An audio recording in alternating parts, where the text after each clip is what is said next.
여러분 반갑습니다. 다한다 종합사회강수입니다. 오늘은 중학교 1학년 사회 12단원 두 번째 시간으로 한국 사회의 변동 단원을 학습해 보도록 하겠습니다. 이 단원은 한국 사회의 변동 특징과 현재 나타난 우리 사회의 문제가 무엇인지 인식하고 대응 방안을 제시할 수 있다가 학습 목표가 되겠습니다. 그럼 먼저 한국 사회의 시대별 변동 과정을 여러 분야별로 한번 살펴보도록 하겠습니다.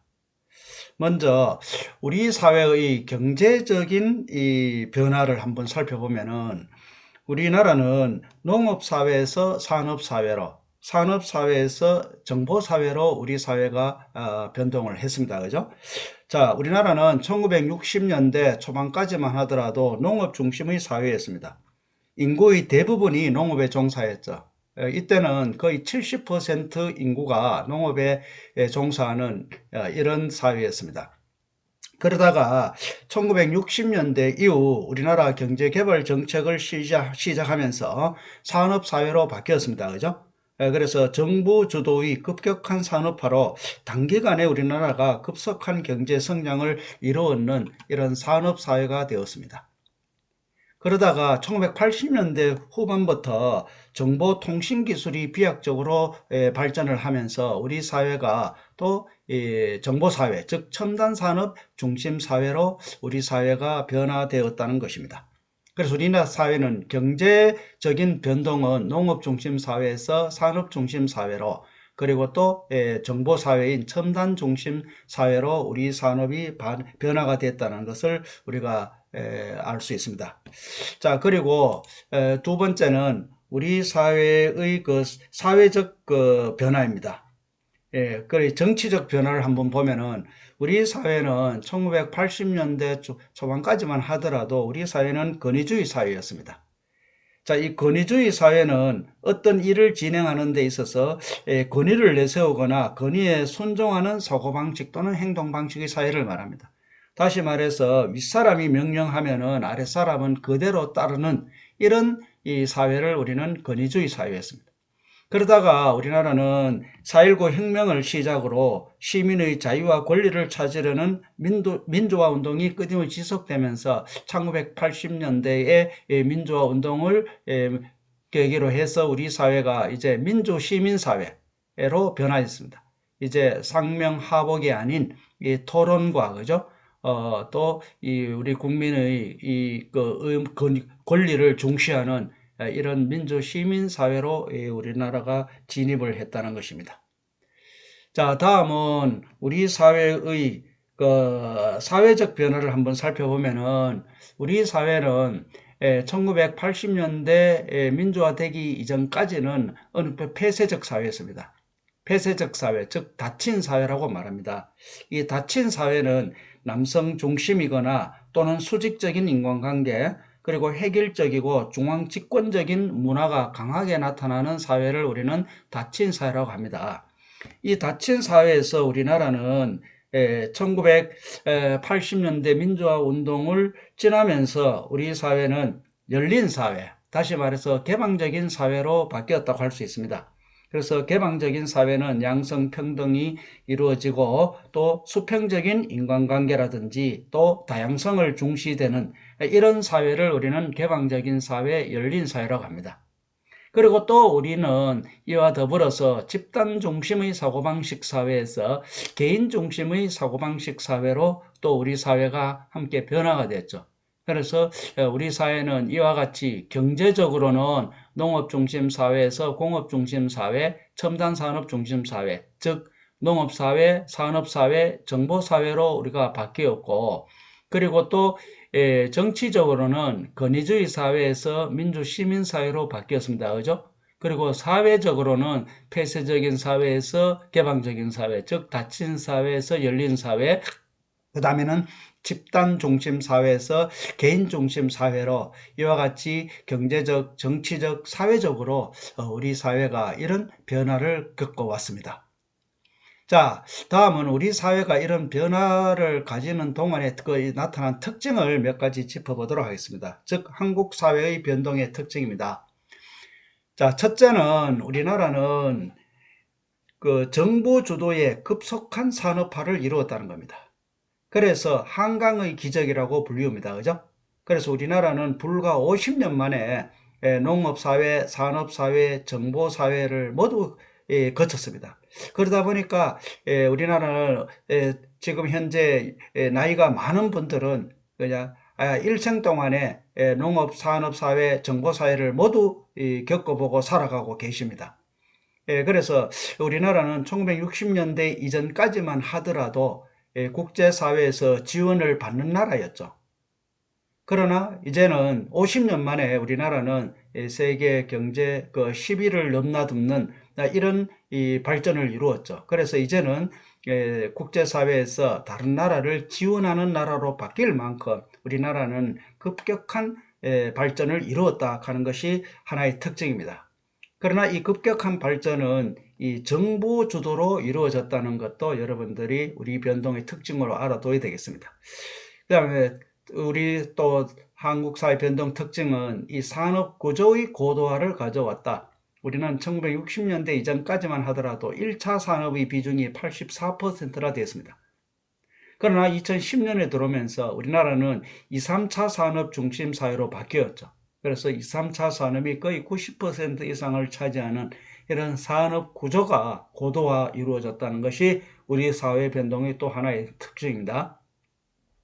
다음은 우리 사회적으로 봤을 때 우리나라는 이런 산업화 과정을 거치면서 출산율이 급격히 낮아졌습니다. 그래서 우리나라는 저출산 사회로 바뀌었죠. 그래서 OECD 국가 중에서 이 합계 출산율이 가장 낮은 나라가 됐습니다. 그래서 출산율이 매우 낮아지는 사회 변동의 특징을 가지고 있고, 반면에 또 고령화, 이 65세 이상 인구 비율이 또 많이 증가되고 있는 사회로 바뀌었고, 즉 저출산 고령화 사회로 바뀌었고, 그리고 또 이 저출산 고령화에 따른 노동력 부족 문제를 해결하기 위해서 많은 외국인 노동력이 우리나라로 들어오면서 이 외국인 가정이 많이 늘어났습니다. 그래서 이 다문화 가정, 즉 다문화 사회로 우리나라가 또 변동이 됐다 하는 것이 또 하나의 특징입니다. 그리고 또 산업화 과정에서 빈부 격차가 많이 발생했는 이 빈부 격차가 많이 나타났고, 또 산업화 과정에서 환경 문제도 많이 증가됐죠. 그러나 또 이 정치적 안정은 이제 어느 정도 이루어졌습니다. 그죠?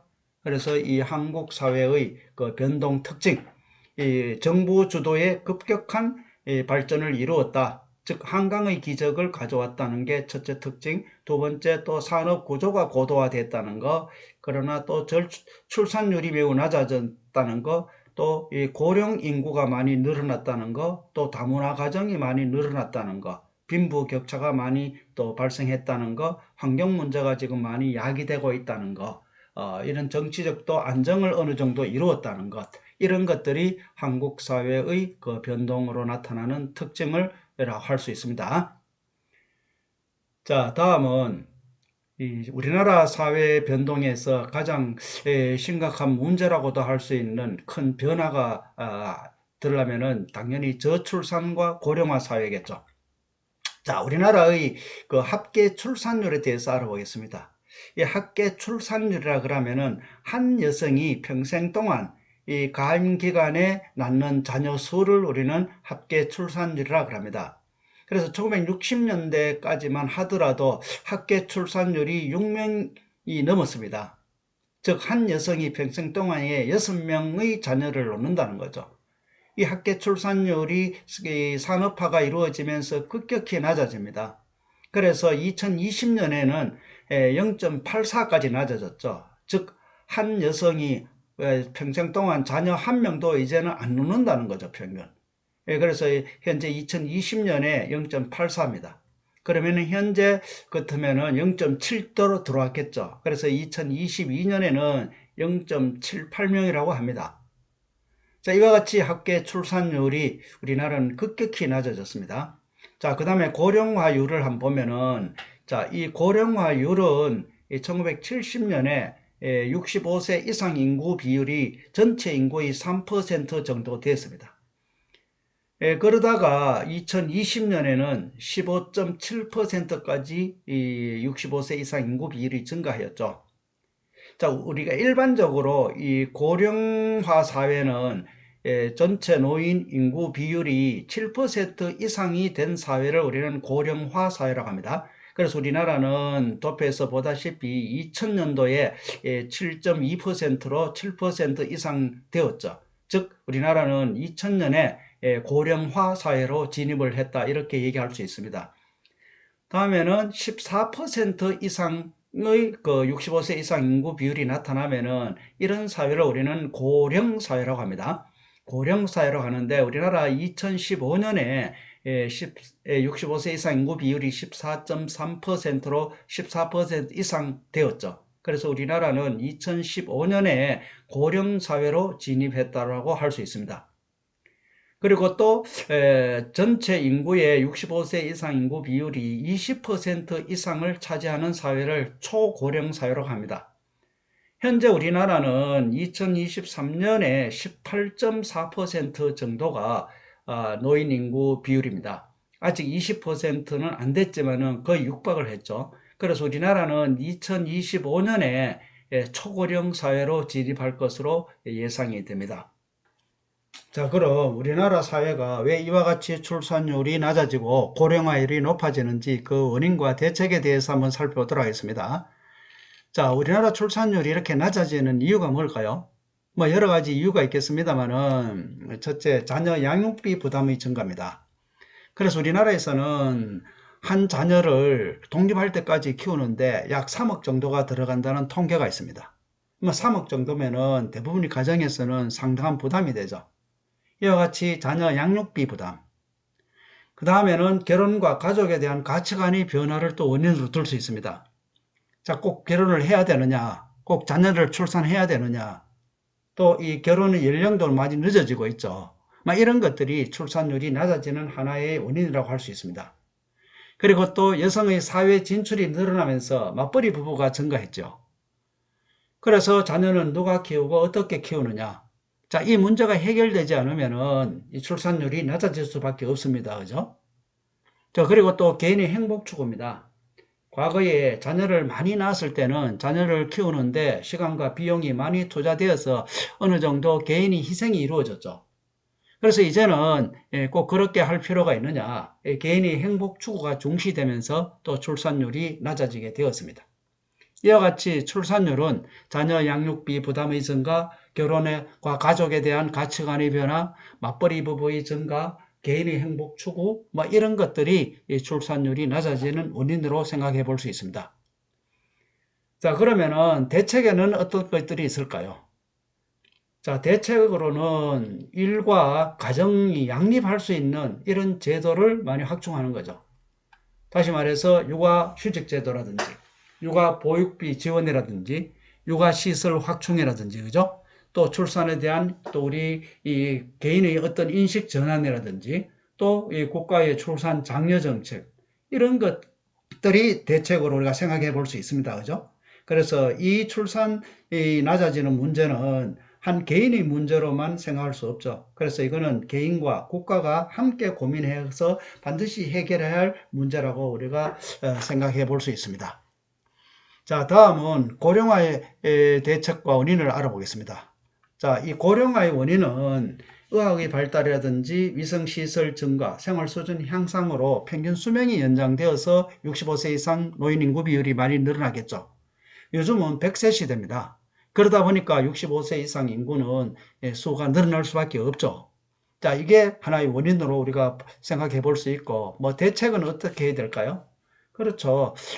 대책은 이 노인을 위한 여러 가지 사회 보장 제도를 마련을 해야 되겠죠.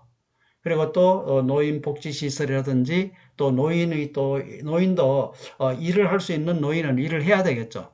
그래서 노인의 일자리 증대, 이런 어떤 이 제도적 이 보장이 있어야 될 거고, 그리고 또 개인적으로는 노령화 대비를 위해서 경제활동을 할 때 연금이라든지, 그죠? 노령화 대비 좀 이렇게 경제적으로 좀 모아놔야 되겠죠. 그래서 개인적인 노령화 대비를 위해서 자금도 마련하고 또 건강도 유지하는, 그죠? 이런 노력이 필요합니다. 그리고 또 이런 그 노인 문제는 누구나 노인이 되죠. 그래서 이 누구나 노인이 된다는 이 관점에서 접근을 해야 됩니다. 그죠? 그래서 이것도 현명하게 우리가 대책을 세워서 이 문제를 해결해 나가야 될 것 같습니다. 그런데 이 저출산 문제와 고령화 문제는 매우 중요한 문제입니다. 왜냐면은 이 저출산이 이루어지면은 절대 인구가 감소하죠. 인구 소멸되면은 국가가 없어지는 거 아닙니까? 그리고 또 노동력이 부족하죠. 누가 일합니까? 그래서 이 노동력 부족이라든지. 그 다음에 또 이 노인 인구가 막 증가하면은 복지 비용 부담이 크죠. 그래서 이 국가 경쟁력이 매우 약화됩니다. 요즘 국제사회는 치열한 경쟁 속에 있는데 이와 같이 국가 경쟁력이 약화된다.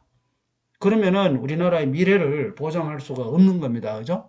예, 그래서 매우 중요한 문제입니다. 자, 다음은 우리나라 사회 변동의 특징 중에 우리나라 사회가 다문화 사회로 변화한다 했죠.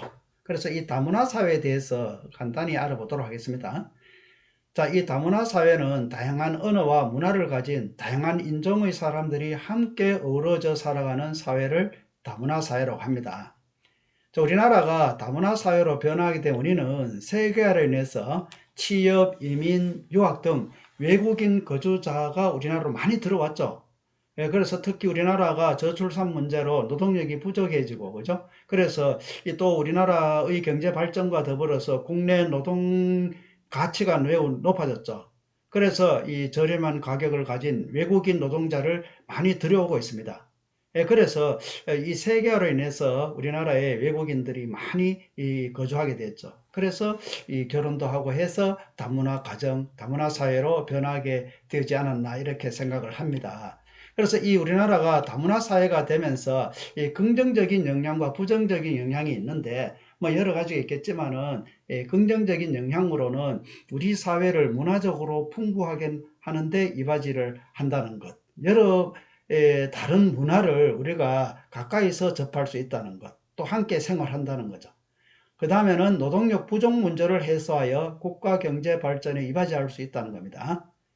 자, 그 다음 부정적인 영향으로는 이주민 문화에 관한 편견, 그리고 고정관념 등으로 아직 갈등이 야기되고 있고 또 문화 간의 차이가 차별로 이어져 이주민의 인권 침해가 발생합니다. 뭐 인종차별이라든지 그죠? 또는 그 무시한다든지 그죠?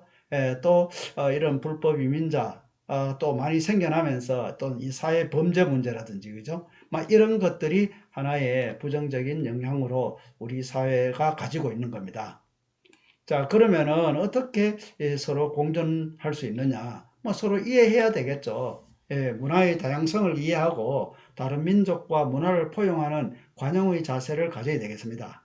자, 그리고 또 한국 사회의 안정적인 적응을 위해서 생활, 고용, 의료, 교육 등을 지원하는 이 제도도 마련돼야 되고 또 이 다문화에 대한 이해 교육도 확대해야 되겠죠. 그래서 우리나라 국민에 대해서도 외국 사람에 대한 이런 이해 교육을 확대하고 또 우리나라에 들어온 외국인에 대해서도 한국 문화, 한국말 이런 것들을 우리가 지원을 해서 우리나라에 대해서 잘 적응할 수 있도록 이런 이해 교육이 확대가 되어야 공존할 수 있겠죠. 그죠? 자, 그러면은 현재 우리나라 통계로 본 한국 다문화 사회입니다. 참고로 해주실 때입니다. 우리나라 이 거주 외국인 수가 많이 늘어났죠. 그래서 2015년에는 171만인데 지금은 300만이 넘었다고 합니다. 자, 그 다음에 외국인 그 유형별로 보면은 이 근로자로 일하러 들어온 근로자가 33.5%고 또 이 그 우리의 또 외국인 주민 자녀라든지 그죠 결혼이라든지 뭐 이런 다양한 이 형태로 외국인들이 우리나라에 현재 존재하고 있습니다. 국적별로 보면은 이 중국계가 가장 많죠, 그죠? 많고 그다음 베트남, 태국 이런 동남아시아 이 국적을 가진 외국인들이 우리나라에 많이 차지하고 있습니다. 이건 참고로 알아둘 수 있도록 합니다. 자, 그러면은 지금까지 공부한 것을 다시 한번 정리하겠습니다. 자, 한국 사회의 변동 방향. 자, 우리나라 사회는 저출산 고령화 사회로 지금 바뀌어가고 있고, 그리고 또 정보화 사회로 변동하고 있고, 또 다문화 사회로 변동하고 있죠. 그래서 한국 사회의 변동 방향은 막 이런 방향으로 현재 변해가고 있다. 뭐 참고를 알려주도록 하고, 그 다음에 우리나라 사회의 가장 큰 문제라고 하고 또 큰 변화를 할 수 있는 게 저출산 고령화 사회죠. 자, 저출산 고령화 사회의 원인은 자녀 양육에 대한 경제적 부담, 가족에 관한 가치관의 변화, 맞벌이 부부의 증가, 또 여성의 사회적 진출 증가, 또 평균 수명의 연장, 뭐 이런 것들로 인해서 우리나라 사회가 저출산 고령화 사회로 우리가 변했죠. 자, 그 다음에 이 저출산 고령화 사회에 대한 영향은 노동력이 부족되고 고령화로 인한 경제적 비용 부담의 증가, 뭐 이런 것들이죠. 자, 대책으로는 저출산 대책으로는 여러 가지 그 출산과 양육을 지원하는 정책이 필요하다 했죠, 그죠? 이와 같이 적극적인 출산 장려 정책을 시행해야 되고, 고령화 대책으로는 여러 가지 사회보장 제도를 실시한다든지, 그죠? 노인에게 일자리를 준다든지, 그죠? 그리고 또 개인적으로 또 노인 노령화를 대비해서 개인적인 대비도 필요하다. 뭐 이런 얘기를 했습니다. 자, 이 다문화 사회에서는 우리나라에 외국인이 많이 들어오면서 우리나라 사회가 다문화 사회로 변했는데, 이 세계화에 따라서 우리나라에 외국인들이 많이 들어왔죠. 그리고 외국인들이 우리나라에 많이 들어오면서 여러 가지 영향을 끼쳤습니다. 그죠? 특히 그 노동력 부족 문제를 해소하기 위해서는 외국인 노동력이 절대적으로 현재는 필요한 상황입니다. 또 이주문의 문화에 관한 편견과 고정관념으로 갈등이 야기되기도 하고, 또 문화 간의 차이가 차별로 이루어져서 인권이 침해가 발생하기도 합니다. 그죠? 그래서 공존한 방향으로는 서로 이해를 하고 문화의 다양성을 이해하고 포용하는 관용의 자세를 가져야 되고 등등 여러 가지 공존 방안이 있을 수 있는데, 여러분들도 이 문제에 대해서 잘 한번 생각을 해보고 여러분 주변에서도 이런 다문화 가정이나 다문화 친구가 있으면은 여러분 잘 적응할 수 있도록 여러분들이 도와줘야 되겠습니다. 자, 이상으로 수업을 마치고 몇 가지 문제로 정리하겠습니다. 한국 경제의 빠른 성장을 비유하는 말은, 그렇죠, 한강의 기적이었습니다. 한국 사회 유행별 변화 순서는, 자, 농업사회, 공업사회, 정보사회로 변화가 됐다. 세 번째, 다양한 언어, 문화를 가진 다양한 인종의 사람들이 함께 어우러져 살아가는 사회를 무엇이라고 하느냐? 다문화 사회라 했죠. 자, 그 다음 한국 사회가 안고 있는 가장 큰 인구 문제는 저출산 고령화 문제라 했죠. 고령화 사회는 노인 인구가 몇 퍼센트 이상인 사회를 말하느냐? 자, 고령화 사회입니다. 고령화 사회는 7%죠. 고령 사회는 14% 이상, 초고령 사회는 20% 이상인 사회를 말한다 했죠. 자, 이상으로 수업을 마치겠습니다. 다음 시간에는 마지막 단원인 현대사회의 문제에 대해서 학습하겠습니다. 자, 앞에서도 들려준다고 생각을 하는데, 자, 여러분 3번 생각하고 한 번 말하라. 자, 자기가 한 말은 되돌릴 수가 없습니다. 그래서 남에게 상처가 되거나 불필요한 말을 하면은 그만큼 개인적으로도 고민이 되고 책임도 져야 되겠죠. 그래서 어떤 얘기를 할 때, 특히 남에 대해서 얘기할 때는 3번 생각하고 한 번 말하는 이런 습관을 들이고 말조심을 해야 되겠습니다. 그죠? 자, 이상으로 수업을 마치겠습니다. 수고했습니다.